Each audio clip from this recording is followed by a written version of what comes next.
राज्यातील बारामती आणि राहुरी या दोन महत्त्वाच्या विधानसभा मतदारसंघातील पोटनिवडणुकींच्या पार्श्वभूमीवरती राजकीय हालचालींना वेग आलाय। या निवडणुकांसाठी मुख्यमंत्री देवेंद्र फडणवीस स्वतः प्रचाराच्या मैदानात उतरणार आहेत। दोन्ही मतदारसंघांमध्ये उद्या मंगळवारी मुख्यमंत्री देवेंद्र फडणवीस जाहीर सभा घेत मतदारांशी थेट संवाद साधणार आहेत। दरम्यान बारामतीमध्ये महायुतीकडून सुनेत्रा पवार तर राहुरीमध्ये अक्षय कर्डिले यांना उमेदवारी देण्यात आली आहे। या दोन्ही जागा अनुक्रमे अजित पवार आणि शिवाजीराव कर्डिले यांच्या निधनामुळे रिक्त झालेल्या आहेत। बारामती पोटनिवडणुकीच्या प्रचारासाठी सुनेत्रा पवार मैदानात उतरल्यात। प्रचारावेळी अजित पवारांच्या आठवणीत सुनेत्रा पवार भाऊक झाल्याचं पाहायला मिळालं। बारामतीमधील सूर्यनगरी या ठिकाणी धनगर समाजाच्या मेळाव्याचं आयोजन करण्यात आलं होतं आणि या बैठकीला उपमुख्यमंत्री सुनेत्रा पवार उपस्थित होत्या। यावेळी त्यांना अश्रू अनावर झाले। अत्यंत दुर्दैवी घटना जी त्यांना सर्वांनाच पोरकं करून गेली आणि खरं सांगायचं तर माझ्या त्या आयुष्यातही वाटत होते की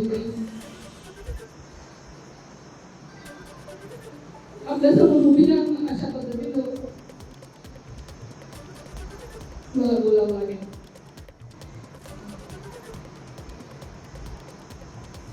तुम्ही दोघं मागे बोलो, हम तुम्हारे साथ हैं। मैंने कधी काळजी करत नाही, धनगर समाज तुमच्या पाठीशी कायम राहील।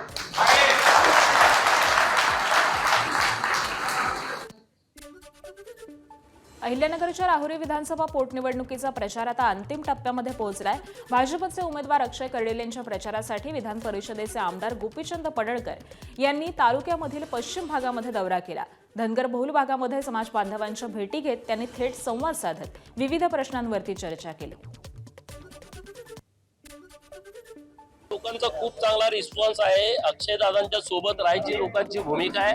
इतर लोकांनी निवडणूक हातामध्ये घेतलेली आहे आणि लोक भाजपच्या सोबत आहेत, अक्षय दादाच्या सोबत आहेत। मोठ्या मताच्या फरकाने अक्षय दादा निवडून येणार। उपमुख्यमंत्री एकनाथ शिंदे यांची आज साताऱ्यामध्ये पहिली जाहीर सभा पार पडणार आहे, पण या सभेपूर्वी साताऱ्यामध्ये राजकीय वातावरण तापलंय। सभास्थळी आणि शहराभर शिवसेनेच्या कार्यकर्त्यांकडून मोठ्या प्रमाणावरती बॅनरबाजी करण्यात आली आहे। मात्र या बॅनर्सवरती आमदार महेश शिंदेंचा फोटो नसल्यामुळे चर्चांना उधाण आलंय। राज्याचे उपमुख्यमंत्री एकनाथ शिंदे यांची उद्या साताऱ्यामध्ये जाहीर सभा होणार आहे आणि याच सभेची आता मोठ्या प्रमाणात जय्यत तयारी देखील करण्यात आली आहे। या सभेपूर्वीच राजकीय वातावरण देखील तापल्याचं आपल्याला पाहायला मिळते। सभेच्या स्थळी आणि शहराभरात शिवसेनेच्या कार्यकर्त्यांकडून मोठ्या प्रमाणावर बॅनरबाजी करण्यात आली। मात्र या बॅनर्सवर आमदार महेश शिंदे यांचे फोटो नसल्याने राजकीय चर्चेला मोठं उधाण आल्याचं आपल्याला पाहायला मिळते। जिल्हा परिषदच्या अध्यक्षपदा निवडीवेळीची घडामोड घडल्या आणि आमदार महेश शिंदे यांनी भाजपसोबत हातमिळवणी करत त्यांच्या पत्नीला अध्यक्षपदी बसवण्याचा आरोप कार्यकर्त्यांकडून करण्यात आला आणि त्यानंतर मोठ्या प्रमाणावर नाराजी नाट्य कार्यकर्त्यांच्यात आणि आमदारांच्यात आपल्याला पाहायला मिळालं। त्यानंतर कार्यकर्त्यांमध्ये मोठी नाराजी देखील वाढली होती। त्यामुळे मोठ्या प्रमाणावर या ठिकाणी उद्याच्या सभेचे मोठे बॅनर लावण्यात आले। मात्र जे आमदार महेश शिंदे आहेत त्यांचा बॅनरवरचा फोटो वगळल्यामुळे मोठ्या चर्चा आता साताऱ्यामध्ये सुरू झाल्याचं आपल्याला पाहायला मिळत आहेत। एकंदरीत जर पाहायला गेलं तर सभेसाठी लावण्यात आलेल्या बॅनर्सवर अनेक पदाधिकारी आणि नेत्यांचे फोटो झळकत असताना आमदार महेश शिंदेचा फोटो नसल्याने मोठ्या प्रमाणावर नाराजी, अंतर्गत नाराजी असल्याचं देखील चित्र आपल्याला पाहायला मिळत आहे। एकंदरीत जर पाहायला गेलं तर उद्याच्या सभेला उपमुख्यमंत्री एकनाथ शिंदे यांची काय भूमिका असेल, त्याचबरोबर आमदार महेश शिंदे सभेला उपस्थित राहणार का, अशा वेगवेगळ्या चर्चा देखील सुरू झाल्या आहेत। त्यामुळे आता उद्याच्या सभेला एक वेगळं महत्त्व प्राप्त झाल्याचं देखील पाहायला मिळते। आमदार महेश शिंदे यांची नाराजी या बॅनर्सवरून दिसून येणार का, ते उद्याच्या सभेला असतील का, हे देखील पाहणं तितकंच महत्त्वाचं ठरणार आहे। कॅमेरामन ओमकारसह वैभव बोडके, एबीपी माझा, सातारा। पंतप्रधान मोदींनंतर आता राज्यातील महायुती सरकार देखील विरोधकांच्या भूमिकेविरोधात आक्रमक होताना दिसतंय। मुख्यमंत्री फडणवीस आज सकाळी 11 वाजता महत्त्वाची पत्रकार परिषद घेणार आहेत। त्यांच्यासोबत महायुतीचे प्रमुख नेते उपस्थित असतील। या पत्रकार परिषदेमध्ये फडणवीस विरोधकांचा समाचार घेणार असल्याची चर्चा आहे। तर मंगळवारी नारी शक्ती विधेयकाच्या समर्थनार्थ महायुती मोर्चाही काढणार आहे। दरम्यान आता सत्ताधाऱ्यांना विरोधक कसं उत्तर देणार हे पाहणं महत्त्वाचं ठरेल। मुंब्र्याची नगरसेविका सहर शेख आज माध्यमांसमोर बाजू मांडणार आहेत। जात प्रमाणपत्र वैधता प्रकरणावरून सहर शेख अडचणीमध्ये आल्यात। सहर शेख यांचे वडील युनुस खान यांचं जात प्रमाणपत्र हे खोटं असल्याची तक्रार करण्यात आली आहे। यामुळे सहर शेख यांचं नगरसेवक पद हे धोक्यात आलंय। दरम्यान प्रभाग क्रमांक 30 मधून MIMच्या नगरसेविका सहर शेख ह्या निवडून आलेल्या आहेत. अहिल्यानगरमध्ये काळे आणि कोल्हे गट आमने सामने आलेत. कोपरगाव शहरामधील सुभद्रा नगरमध्ये सभामंडपाच्या बांधकामाच्या भूमिपूजनावेळी काळे आणि कोल्हे गटामध्ये शाब्दिक वाद झाला. या दोन्ही गटांमध्ये धक्काबुक्की देखील झाली. भाजपच्या विवेर कोल्हेंच्या उपस्थितीमध्ये हा वाद झाल्यामुळे चर्चा सुरू झाली आहे. तर एकाच वेळी दोन गटांकडून भूमिपूजन आयोजनामुळे हा वाद झालेला होता आणि दरम्यान पोलिसांनी या ठिकाणी धाव घेत परिस्थिती नियंत्रणात आणली आहे. गेल्या अनेक वर्षांपासून रखडलेल्या विरार पूर्व पश्चिमेला जोडणाऱ्या पुलाची महापौर अजय पाटील यांनी पाहणी केली आहे. शहरातील वाढती वाहतूक कोंडी लक्षात घेता हा पूल अत्यंत महत्त्वाचा प्रकल्प मानला जात असून तो लवकरात लवकर पूर्ण व्हावा यासाठी महापौरांकडून प्रशासन आणि शासन स्तरावरती पाठपुरावा सुरू केल्याचं महापौरांनी यावेळी सांगितलंय. पुलाच्या उभारणीचं साधारण 90% काम हे पूर्ण झालेलं असून उर्वरित काम हे युद्धपातळीवरती सुरू आहे. पुढच्या 15 ते 20 दिवसांपासून हा पूल वाहतुकीसाठी खुला करण्यासाठी ठेकेदाराकडून कामाला गती देण्यात आली आहे. तर दरम्यान मागील 1.5 वर्षांपासून ठेकेदार आणि सब ठेकेदारांना देयकं न मिळाल्यामुळे हे काम ठप्पच झालेलं होतं. मात्र आता आर्थिक अडचणी दूर झाल्यामुळे प्रकल्पाला पुन्हा गती मिळाली आहे. 3 महिन्यामध्ये खरं म्हणजे या कामाला चालना चांगल्या पद्धतीने मिळालेली आहे आणि आता लवकरात लवकर हा येत्या 15 दिवसामध्ये मोकळा होण्याची शक्यता आहे. कारण हा जो ब्रिज आहे त्याच्यामुळे अडचणी अशा होत्या का स्कूल बस होत्या, ॲम्ब्युलन्स होत्या, पेशंट होते, हे सगळे फाटकामध्ये अडत होते आणि हायवेला जायला देखील हा ब्रिज झाल्यामुळे 15 ते 25 मिनिटांची बचत होईल. कधीकधी अर्धा तास, कधीकधी एक तास ट्रॅफिक जाम होत असते, तर निश्चित याचा फायदा होईल. इयत्ता 8वीच्या इतिहासाच्या पुस्तकातून मराठा साम्राज्याचा विस्तार दर्शवणारा नकाशा हटवल्याच्या निर्णयावरून वाद निर्माण झालाय. छत्रपती वृषालीराजे भोसले यांनी या निर्णयाचा तीव्र निषेध केलाय. त्याबरोबरच या निर्णयाच्या विरोधामध्ये साताऱ्यात 24 एप्रिल रोजी शिवतीर्थावरून निषेध मोर्चा काढण्यात येणार आहे. मोर्चा मोठ्या संख्येनं शिवप्रेमींनी सहभागी होण्याचं छत्रपती वृषालीराजे भोसले यांनी आवाहन केलंय. दरम्यान हा निर्णय इतिहास पुसण्याचा प्रयत्न असल्याचा आरोप देखील केला जातोय. वेगवेगळे पक्ष, समाजातील वेगळे म्हणजे संघटना या सर्व येऊन आम्हाला भेटल्या. त्यांनी सुद्धा सपोर्ट दाखवला आहे आणि 24 तारखेला सातारा येथील शिवतीर्थ ते कलेक्टर ऑफिस आपण हा निषेध मोर्चा काढणार आहोत. याच्यासाठी सर्वांनी समर्थन दिले. याच्यानंतर ह्या ज्या मोर्चा आम्ही निषेध मोर्चा काढणार आहोत याच्यानंतर सुद्धा दखल घेतली गेली नाही तर PIL याचिका सुद्धा दाखल करणार. कायदेशीर डेफिनेटली जाणार. यवतमाळच्या राडेगावमध्ये आदिवासी मुलींची तस्करी होत असल्याचा गंभीर आरोप भाजपचे जिल्हाध्यक्ष प्रफुल्ल चव्हाणांनी केलाय. अल्पवयीन मुलींना परराज्यामध्ये विकलं जात असल्याचा गंभीर आरोप करत देह व्यापार, मानवी तस्करी यांच्यासारखे गंभीर प्रकार सुरू असल्याची अतिशय धक्कादायक बाब प्रफुल्ल चव्हाण यांनी सांगितली. या परिसरातल्या गरीब मुलींना आमिष दाखवून, पैशाचं आमिष दाखवून, त्यांना मोठमोठे स्वप्न दाखवून त्यांची मानव तस्करी करणे, 15 वर्षाच्या मुलीला 45 वर्षाच्या 50 वर्षाच्या पुरुषाला विकणे, त्याचं खोटं लग्न करून देणे, तिचं पुढे ह्युमन ट्रॅफिकिंग करणे असंही आहे. दरम्यान या प्रकरणाची आदिवासी विकास मंत्री डॉक्टर अशोक उईके यांनी गंभीर दखल घेतली आहे. त्यांनी तातडीनं अप्पर पोलीस अधीक्षकांची भेट घेत तपासाच्या सूचना दिल्या आहेत. मंत्री अशोक उईके यांनी उपविभागीय अधिकारी बन्सल यांच्याशी देखील चर्चा केली आहे. या प्रकरणामध्ये जातीनं लक्ष घाला, वेगानं तपास करा अशा सूचना देखील त्यांनी उपविभागीय अधिकाऱ्यांना दिल्या आहेत. याच्यामध्ये एक जो मझर कुरेशी जो मुख्य आहे त्याला पोलिसांनी काल चौकशी कामी ताब्यात घेतलं. दुर्दैवाने पोलिसामधल्या एका अधिकाऱ्याने, कर्मचाऱ्याने त्याला सोडण्याचं महापाप केलं. परंतु लगेच मग तो पांढरकवड्यातून तेलंगणा इथे पळून जात असताना पुन्हा त्याला सायंकाळपर्यंत अटक करण्यात आली. परंतु जर पोलीस प्रशासनातले काही कर्मचारी, अधिकारी अशा पद्धतीने या आरोपींना सहकार्य करत असेल तर 100% ही गंभीर बाब आहे आणि याच्यासाठी आम्ही त्या अधिकाऱ्याची तक्रार पण केली आहे आणि 100% त्याच्यावर निलंबनाची कारवाई करण्याचा पोलीस वरिष्ठ अधिकाऱ्यांनी आम्हाला शब्द दिला आहे. यवतमाळच्या राळेगाव आणि पांढरकवडा परिसरामधून मुली बेपत्ता झाल्याचा आरोप भाजपच्या जिल्हाध्यक्षांनी केला.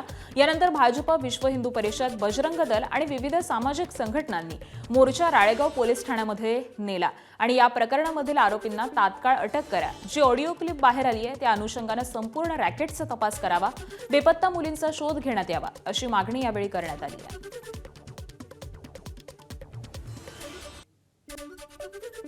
यवतमाळच्या राळेगाव तालुक्यामध्ये 34 आदिवासी मुली या बेपत्ता झाल्याच्या आरोपांमुळे खळबळ उडाली आहे. बजरंग दल, विश्व हिंदू परिषद आणि भाजप कार्यकर्त्यांनी देखील या प्रकरणावरती आक्रमक भूमिका घेत राळेगाव पोलीस ठाण्यावरती धडक दिली आणि या प्रकरणामध्ये मजहर कुरेशी आणि त्याच्या पत्नीला अटक करण्यात आलेली असून पोलिसांकडून पुढील तपास सुरू आहे. बालविवाह कायद्याअंतर्गत एकावर गुन्हा दाखल झाला.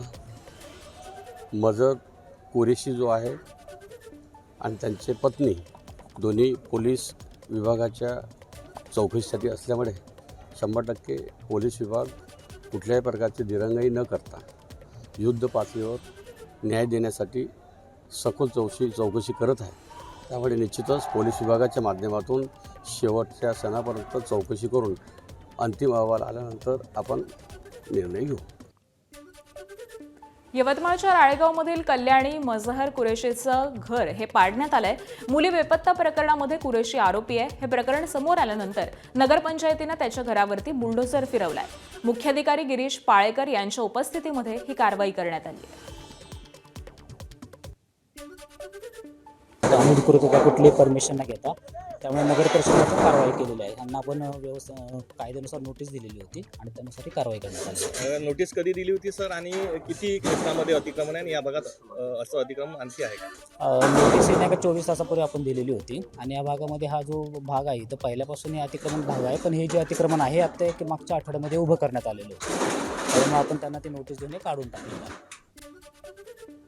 नाशिकच्या कंपनीमधील धर्मांतर आणि लैंगिक अत्याचार प्रकरणी अपडेट समोर आली आहे. राष्ट्रीय महिला आयोगाचं पथक TCS मध्ये दाखल झालंय.